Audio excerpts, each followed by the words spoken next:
Caspar David Friedrich, voyageur contemplant une mer de nuages.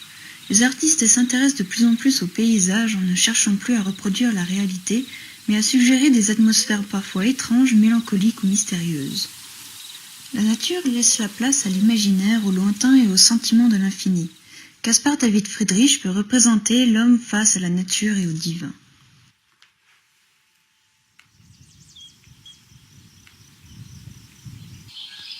Les couleurs traduisent la passion des sentiments et des idées.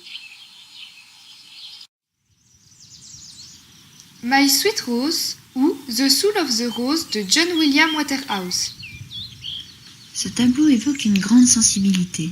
Elle est incarnée par cette femme au regard tendre et au visage apaisé, qui, en sentant cette rose, nous fait ressentir toute la passion et son émotion.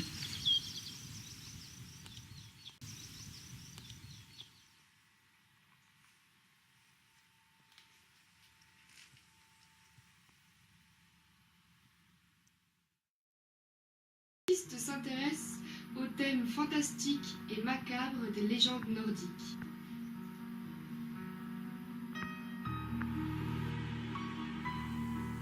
John Henry Fuseli, le cauchemar.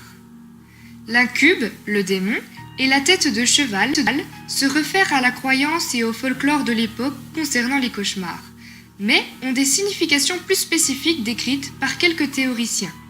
Il s'agit d'un tableau abstrait, car certains personnages sont fantastiques et imaginaires. C'est un portrait romantique, car il traduit un état d'âme.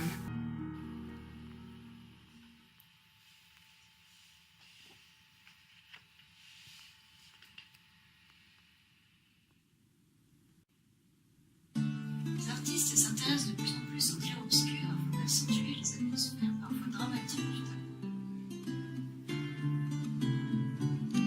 Caspar David Friedrich, femme à la fenêtre.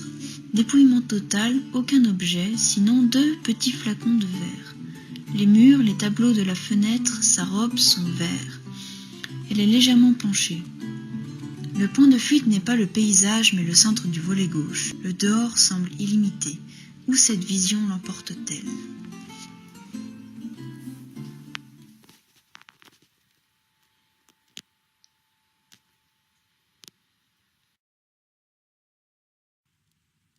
J'ai forcé sur les feux de mer. Costa, croisière de rêve, mais bien sûr.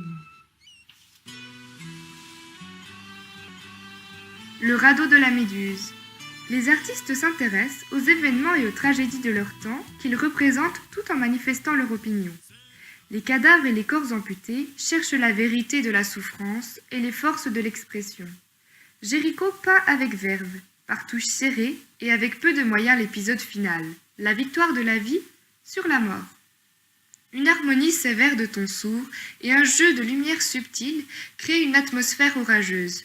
Sur le radeau, mis en perspective, les corps composent une large pyramide dont un noir qui agite sa chemise forme le sommet.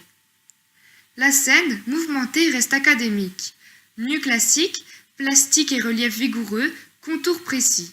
Son ordonnance, en base sûre, en lignes distinctes et en accords harmonieux, la stabilise.